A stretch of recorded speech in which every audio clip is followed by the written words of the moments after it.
Next, we have Bob Wilson. Now, these are the two most important things. You want to hear these. These are really something. And these are the two people that have a lawsuit filed. It's being heard by the Supreme Court. And it's really incredible.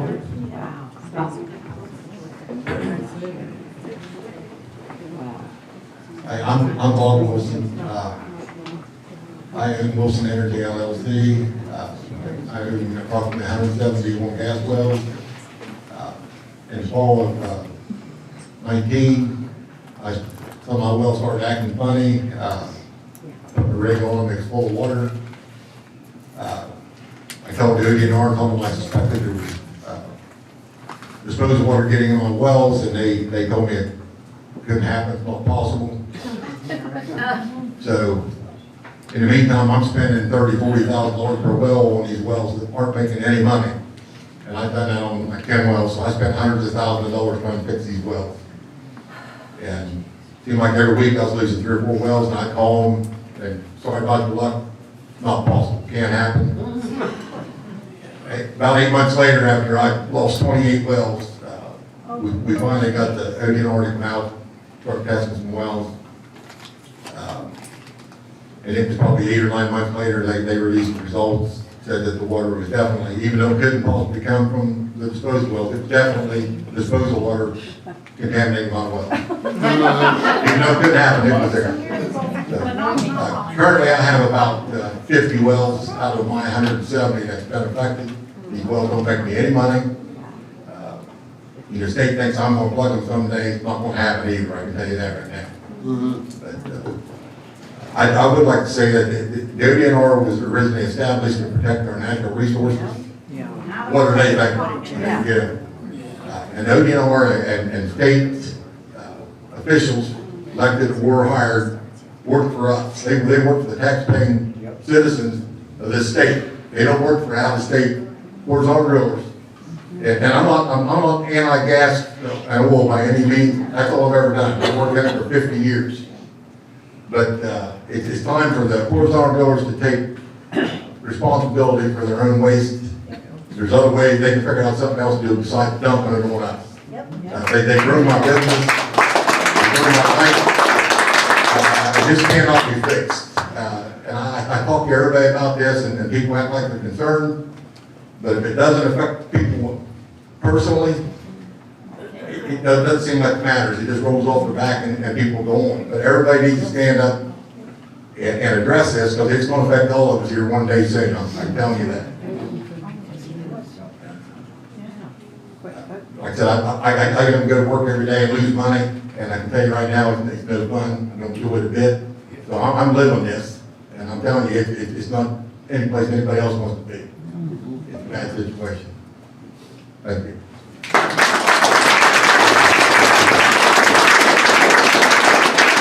I've been told that Stephanie Lang is here. Stephanie? Come on up, just so we can see you. Stephanie Lang is running against Eddie Place. And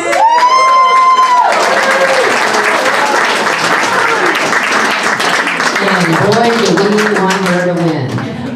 We don't want him. Thank you. And she signed our petition, didn't you? Oh, yes. Okay, good. All right. Bob Lane, come on up. You're the star of the show. Come on, Bob. I finished Bob.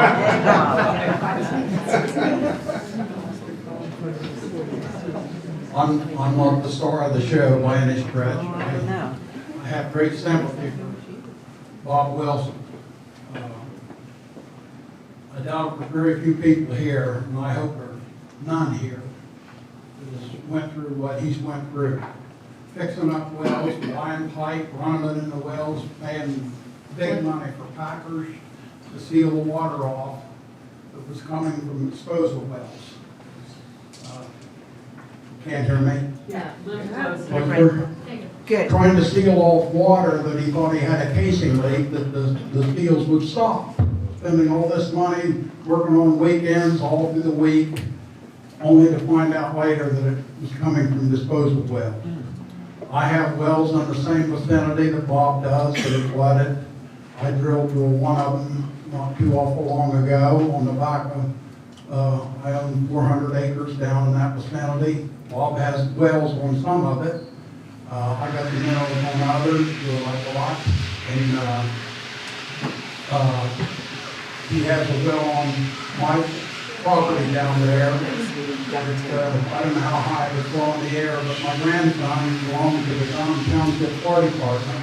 They got a call that a tank was running over down there, an oil field tank. Oil's coming out of the water. The lid on it's just a flapping up and down. A tank put there to store oil in. He heard about it. He knew it was right next to my farm, which he lives on and farms down there for now. He went up there and shut the valve, and the pressure immediately came up to 275 pounds. There is wells drilled all over Washington County, and most of you are aware of all this stuff, that were never plugged properly. Some never plugged. During the war, they pulled the pipe out of them if they weren't producing, shove a pine tree down in them and fill them up maybe the top 100 feet up with dirt. And that's what we're looking at today. These wells down there that Bob and I have that are flooded had pipe run in them that was cemented in them.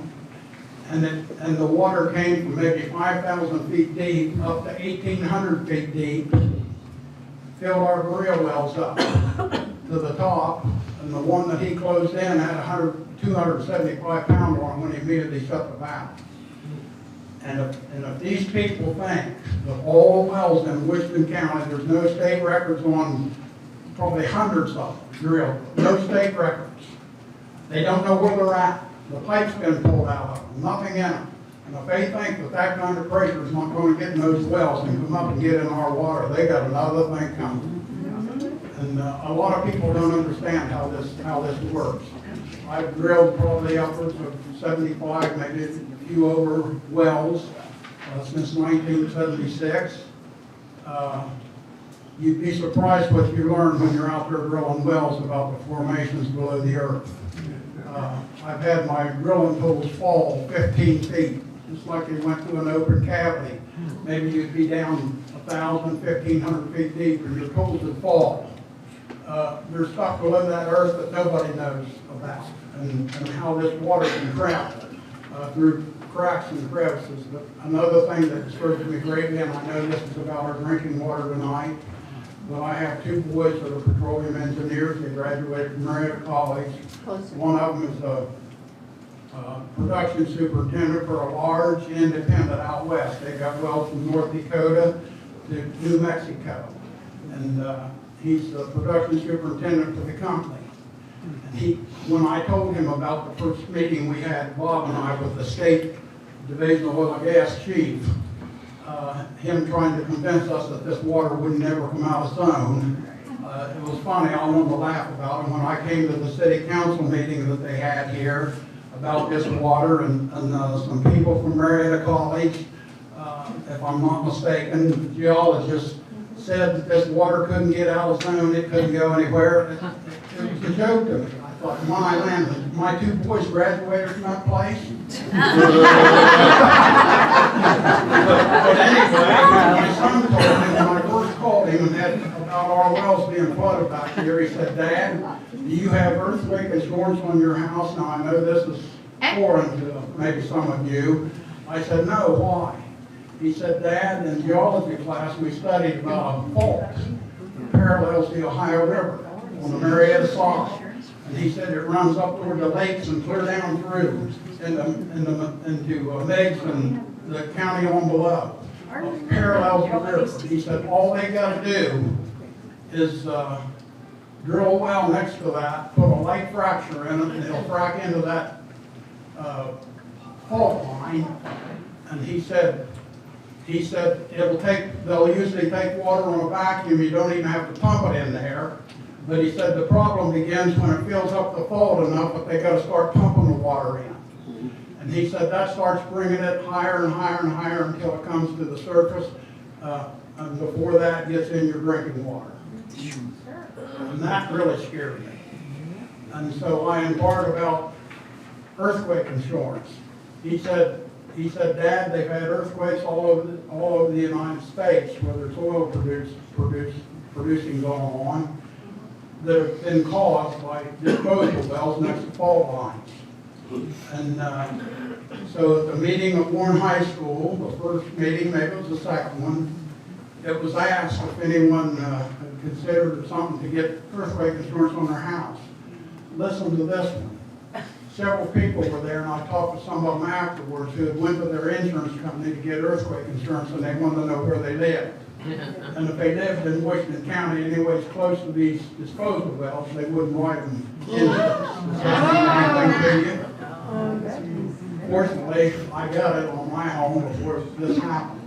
But, it's another serious concern when this water can get in that fault, and it runs so far up and down the Ohio River. And it's already mentioned here tonight about the increase in earthquakes since this started here in this area.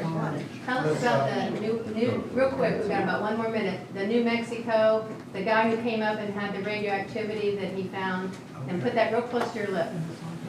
Our attorneys, I'm sorry, our attorneys were responsible for bringing a hydrologist, who I found out later was world renowned, up here from Albuquerque, New Mexico, to check the water in galvanized wells.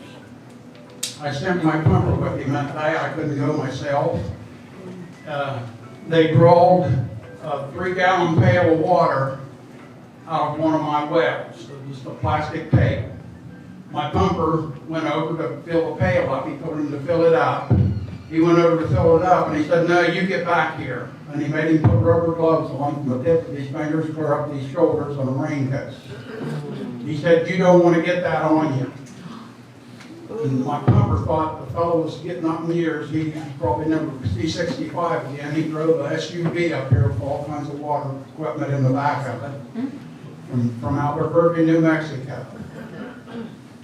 They got the sample of water out. He got some kind of radiation detector out of his vehicle, brought it over there and pushed some buttons, and the thing started to chatter.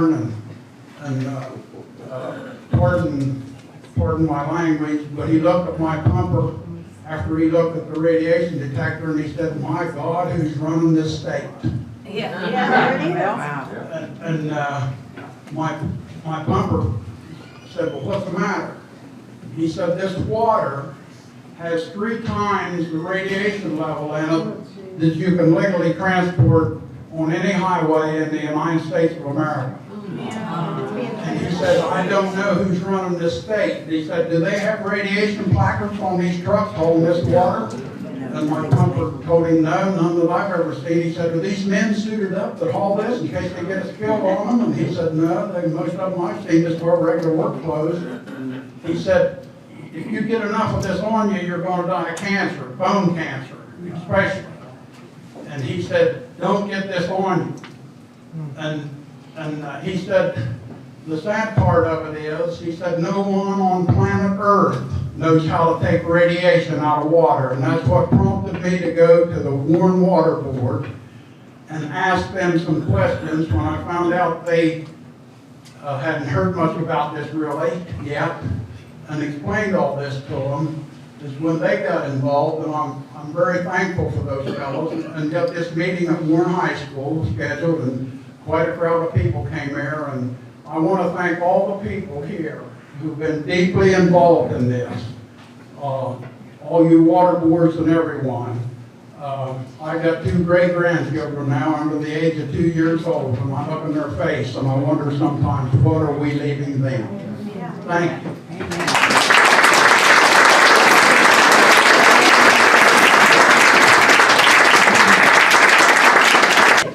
So again, my name is Bev Reed. I'm with Buckeye Environmental Network, and I'm just going to read a very short summary of Mr. Chamberlain's well story, and then I have a couple more words, and we'll wrap up here soon after the Bob speak, and then we'll go to Q&A after that. So, my name is Jack Chamberlain. I am the primary owner of Old South Oil LLC in Marietta, Ohio. I own and operate 178 oil and gas wells in 4 counties: Washington, Athens, Meigs, and Gallia. I have worked in the oil and gas industry for 46 years. On May 1st, 2019, I purchased some wells in Washington County, Chris Marr, number 2, 3, 4, and 5, located in Marietta and Warren Townships. I had no interest or desire to purchase these 4 wells, as I knew they were dud wells with little to no production, but they were a condition to be able to purchase other wells. So these 4 subject wells sold little to no gas and no oil. The PSI on them never exceeded 40 pounds, and 2 of them, number 3 and number 5, had 0 pressure on them. I would routinely check these wells once every 30 days. On 7/8/2020, the pressures were normal. Upon checking them on 8/14/2020, number 5 had 230 PSI, pounds per square inch. Number 4 had 40 PSI, number 3 had 90 PSI. I immediately realized that my wells had been infiltrated by deep rock disposal. That same day, I contacted ODNR and notified them of the situation.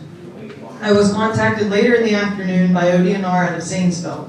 In the evening, I called Standard Oil of West Virginia, who had wells on the property just west and north of my wells, to let them know what happened to my wells, and to be on the lookout for the same possibility and to keep an eye on his tanks. 11/13/2020, Standard called me to let me know that 6 of his 7 wells had been infiltrated. So that's about 3 months later. And tanks had overrun with brine. The Chris Marr number 3 and number 5 wells have been pressurized and free-flowing, unending amounts of brine since 8/15/2020. Again, these had no water on them before. The Chris Marr number 5 well is about 1,100 feet from the Deep Rock American Growers number 1 disposal well. And then we brought this map to show you all these various injection wells. And right here is the one we're talking about, the Deep Rock American Growers 1. I'm sorry, right here. Hold it up. And then Jack's well is really close to that. You can see that. That's it, that's it. Somebody hold it up for him. So, ODNR personnel met with me to collect water samples in 2020 and in 2022 and 2023. I was told that shortly after 8/15/2020, Deep Rock Disposal shut down their primary disposal well behind the offload facility and were pumping water to the 3 original wells along State Route 7, or the Career Center wells. They had shut down this well down here and were using the wells up here. They have a pipeline that goes from there by the river up to the Career Center wells. The Career Center? So they started using those wells because that one had infiltrated his well and other ones in the region. I was told that shortly after 8/15/2020, Deep Rock Disposal, oh yes, I read that. So by 11/10/2020, I noticed they had placed a huge workover rig on the primary well along State Route 550. The rig sat on that well for several weeks. I was told that they had sealed off the shallower disposal zones in the well. I was also told they were drilling the well deeper for additional disposal zones. So they had drilled the well deeper because of this issue. So while the disposal well was shut down, pressures on my Chris Marr wells had dropped by half. However, since they have resumed using the primary well for disposal, the pressures have again increased in the Chris Marr number 3 and number 5 wells. On 5/17/2023, Standard Oil notified me that they had a well over a mile west of the Deep Rock well that was infiltrated by the brine from Deep Rock. It was a well that never made any water, and it ran his tank over with brine. Summer 2023, directly across from State Route 550 from my Chris Marr number 5 well, and directly west of and behind the Deep Rock facility is a Chris Marr number 1 well, owner unknown. I noticed several ODNR pickups and a contractor were in and out of that location for 2 to 3 days. I was told that Deep Rock had infiltrated that well, and it was flowing brine out of the surface casing, running down the hillside into Mile Run Creek, and no one knew for how long. I'll just make a note here, that was, three years after my wells had been infiltrated, a well across 550 blew out and was running brine over the hillside, and they allegedly had sealed off the Ohio Shale Zone is what they were injecting into at that time, which was a relatively shallow zone. And allegedly they had sealed that off, but the well across the road 3 years later blew out, so it must have found a passage.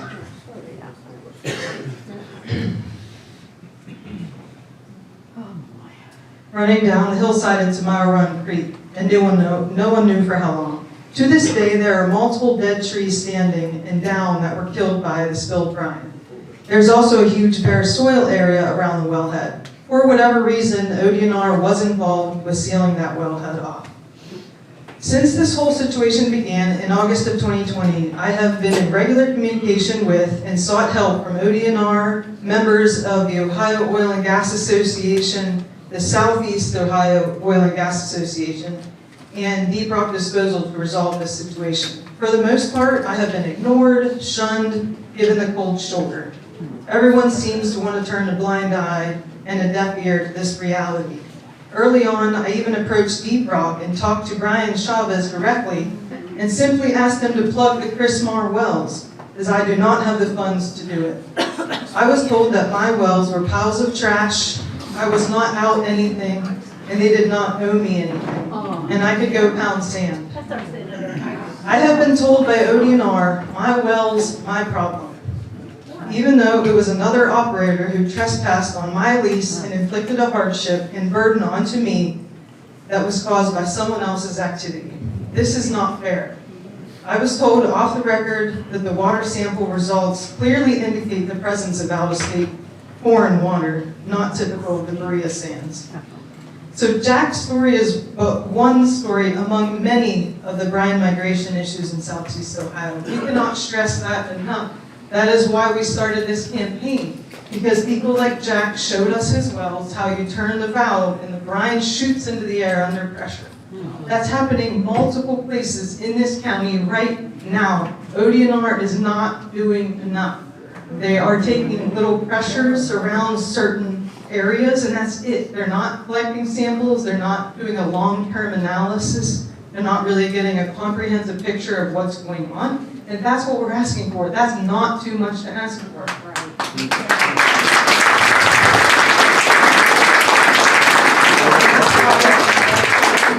And that's why we're pushing so hard for this campaign, because they're not doing their job. They told Susan and Josh here that they don't have the personnel to do this. They have to hire out-of-state people to do it because they don't have the people on their staff, the scientists required to get a handle on this problem. That's literally what they said, right?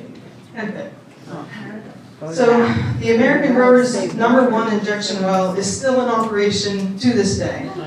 ODNR knows this stuff is happening, and yet they continue to permit injection wells in the same vicinity the incidents have happened. Remember Jack's story. Let's continue to push for attention on Washington County, and let's hold ODNR and companies accountable when they've done something wrong.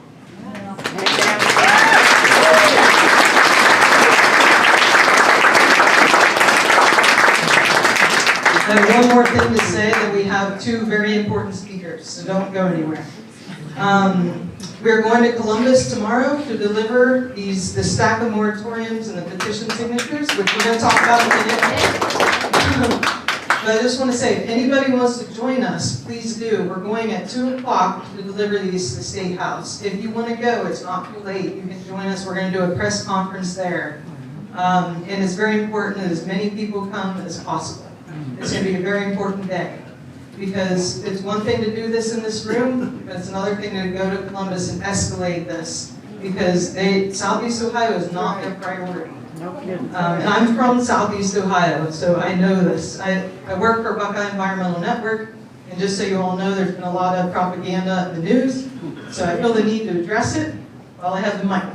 Okay? We're not California funded billionaires. We're not Saudi or China assets. We're Ohioans, we're Appalachians, we live here. We love this place. I love this place. I love Marietta. We all do. Roxana Gross from Athens, she loves this place.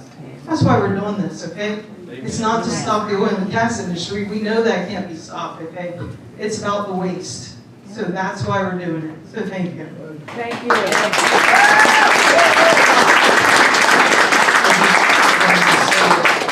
Deb has a video of the day she visited my well last summer. It's on the Buckeye Environmental website. Take a look at it if you like, or open up the valve and demonstrate the pressure that's there. The biggest problem we have is the vast amounts of out-of-state water. And, you know, disposal wells can be operated safely and correctly, but not with unlimited amounts of water. It's got to get somewhere. And you have to allow the water to dissipate and dispose of it slowly. But those pictures you have of Deep Rock, I go by Deep Rock at least twice a day, and that is a typical, what I see is typical of that picture. Every day in that facility, trucks will be lined up. You mentioned 19 trucks a day. I would venture to say there's 40 to 50 trucks a day still in there from what I've seen. Just still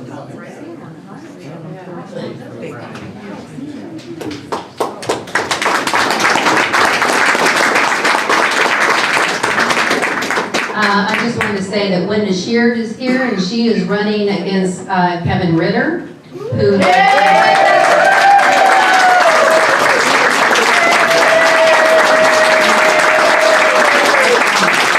she's an environmental attorney, and she has been in the mix with all of this, and we need someone to show up and be invested in what is happening here, and that is not Kevin Ritter.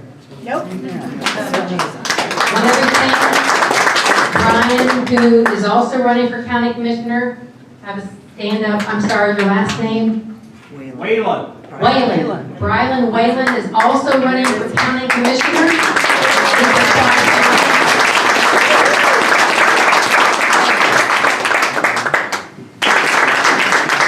I told you he was a star. All right, we have over 373 signatures on our petitions that will be going tomorrow to Ohio Capitol. So that's pretty good. And although a moratorium is not a permanent solution, is the responsible risk management. The moratorium allows time to ensure our aquifers are protected before more radioactive brine is injected. To be clear, it cannot be implemented solely by our local leaders. To fully enact the moratorium, we need Governor DeWine and the state legislature to support us and make that happen. We are not willing, as Washington County residents, to risk our drinking water. We call upon Governor DeWine, the Ohio legislature, to stand with us, the city of Marietta, and Washington County water authorities, and townships and villages to protect our drinking water. I think we pretty much are ready for the Q&A, and I don't know exactly, Chase, you might be it. Do you have any questions, or? Yeah, anybody can answer, not just me, trust me. Yeah, I guess, go ahead. Hi. I would like to ask, I don't know, any of you who would like to answer this question, because it kind of applies to all of you, most of you. You know, the city the city of Marietta passed their legislation asking for a moratorium back in October, and as it was acknowledged, it's kind of been, you know, like crickets in Columbus since then. Why are you hopeful that things will be different now with all of you coming together? Why? Yes.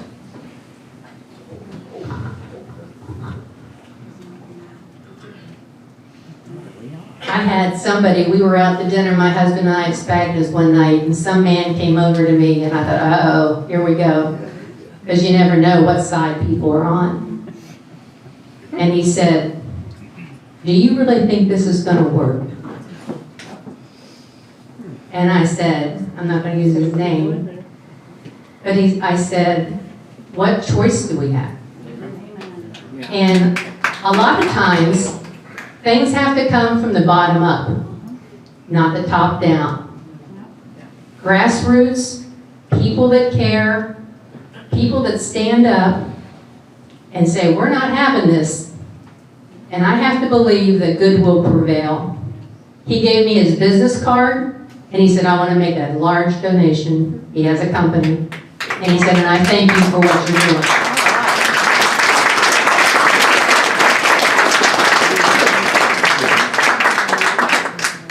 Anybody else want to answer that?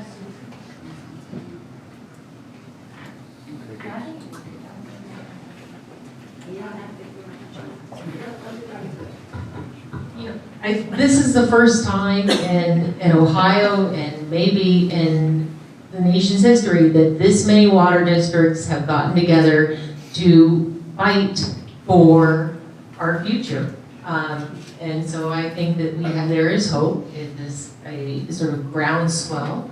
And we're showing what the community wants. We want safety, and we just have to hope that they listen to us in Columbus. This is the extent of our power, is to communicate, and hopefully we get listened to. And We have to win. Yes, we need to vote, we need to clean house, we need to get new people in, county commissioners and all the things, people that will listen to us, people that have the pulse of what we want, people that will represent us and not be in bed with the oil and gas business, and I'm not against the oil and gas business at all. My family is in it for a long time.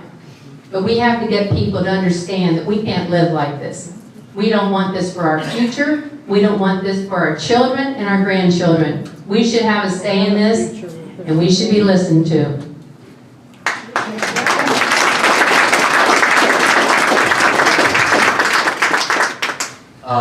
I'm also curious, I know there's some, Buckeye Environmental has a lawsuit currently ongoing against ODNR. The Washington County for Safe Drinking Water filed some stuff with JLEC that no media action was taken on, but something might be going on in the background. I'm curious just if there's any update on any of those things that you guys can share with me?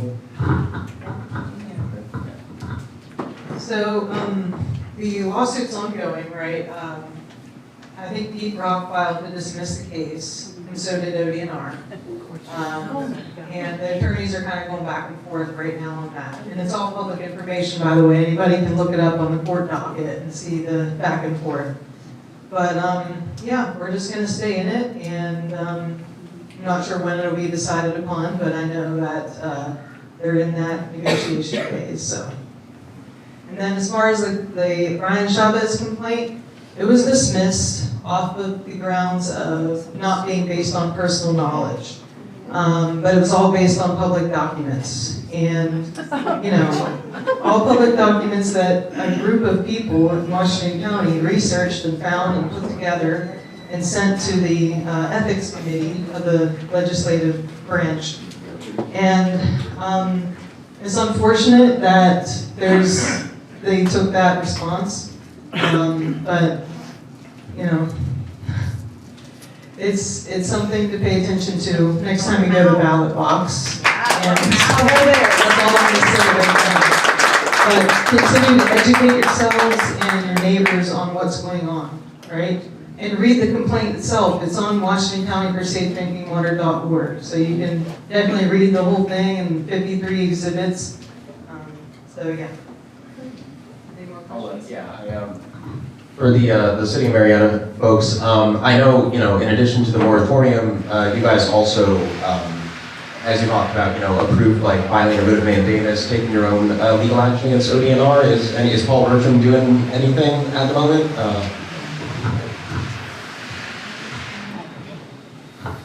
Yes, the permission from the city council to the law director to file the writ of mandamus was passed via resolution on October 2nd. At that time, the city had a pending Oil and Gas Commission appeal, and that has not been resolved at this point. The city, after that appeal is resolved, could file a writ of mandamus. If the city were to file, they could intervene in the pending writ that is in the Court of Appeals in Columbus. But at this point, we're waiting for the Oil and Gas Commission to set a hearing on the pending appeal.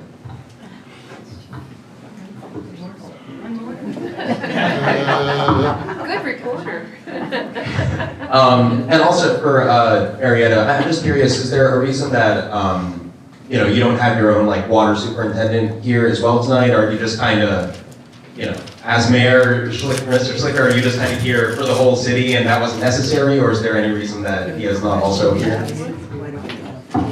Question? You don't like to pay overtime. In all seriousness, Josh Slicker, Mayor Marietta, representing the city. So I also represent the water superintendent, Steve Eddy, our water reclamation superintendent, which is Chris Adams, and our new public utilities director, Ryan Boley, who used to be our water reclamation or wastewater superintendent. So represent all of them, represent the city, and this number out here is very interesting because last year, 2025, we processed almost 750 million gallons of water we extracted from the aquifer, treated at our plant, and then distributed out to our customers. And so it's an interesting number that coincides with the number that's also out here that's going in the ground. So just to give you an update on our plant, we've been highly invested over the last couple of years. About $40 million in new reverse osmosis water treatment. It should come online fourth quarter of 2026 this year. And if everything goes well, we are, I don't want to say promised, but we're told that it will remove 99% of the contaminants, including PFAS and other contaminants. There's still that 1%. Yeah, radioactivity, no. And it's also a plant that replaces our 1930s plant, and the new technology is much more expensive, and forget who, I think you were talking about the filters in your operation. Very expensive to operate, even on the energy level. We all know what's going on with energy prices. So we have no choice to pass that expense on to our regulators. But it's an investment in our community to have the top of the line ability to filter out everything and distribute that to our customers. Cover everything, Chase. I have no idea what this is. Mayor, you're invited to come out to Putnam Water Plant and look at our reverse osmosis. Thank you. Yeah, we did do that before, yeah. Yeah, appreciate that. And then, yes, we will have an open house for our new plant. So, thank you all for being here. I'd like Marietta City Council people to stand up if you're here. Marietta City Council, Harley Nolan, thank you for the city.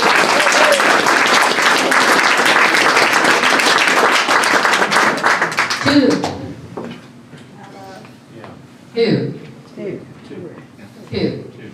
That's that. Three.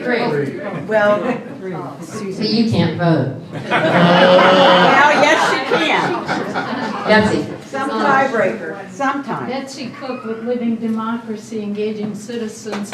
I am sorry to see that we don't have any county commissioners here, except for the wonderful candidates that are running. So I remember that, because we have invited the county commissioners to each of our Living Democracy meetings through the last 6 or 8 months, and no one has ever showed up. So they're not with us. They're not representing us, so we know who they're Yeah. representing. Thank you, Betsy. I have a question from Gwen Sauer, the Marietta Times. She wasn't able to make it because she has the flu right now, but she is attending on Zoom. What is the hope for response from bringing the documentation to Columbus tomorrow? What would be the ideal response from legislators? Who would like to answer that?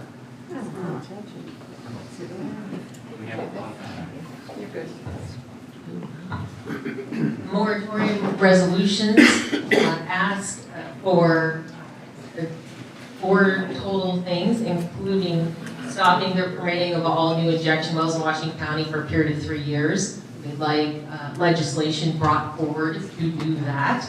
That same legislation should also stop the importing of out-of-state waste for injection in Washington County for a period of 3 years. It should stop current injection of waste within 6 miles of Marietta's aquifer. And the legislation should also require a full study of brine migration within Washington County and finance that through ODNR. So we would like that brought forward either through the House of Representatives or the Senate and voted on and ultimately signed by the governor. That's how we solve this problem.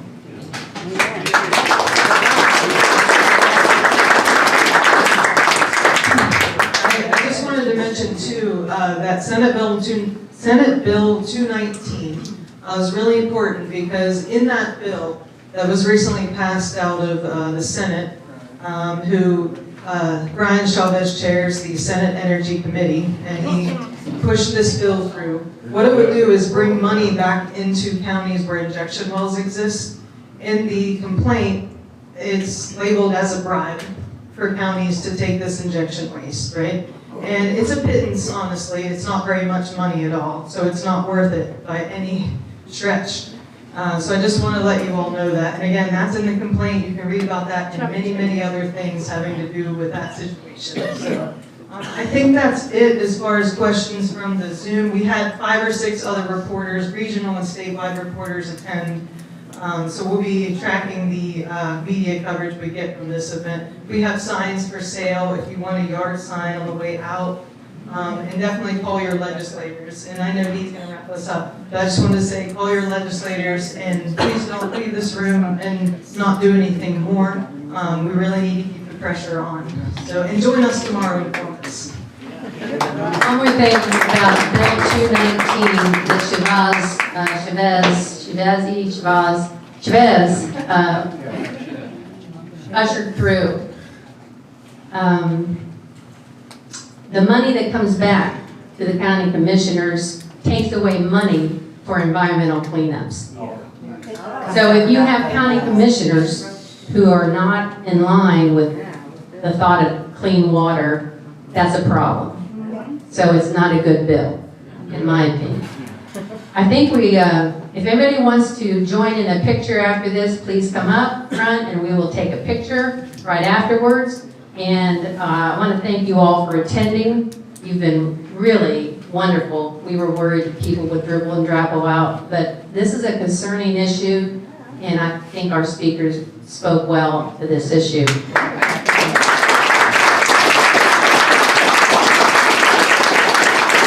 you for coming, and remember,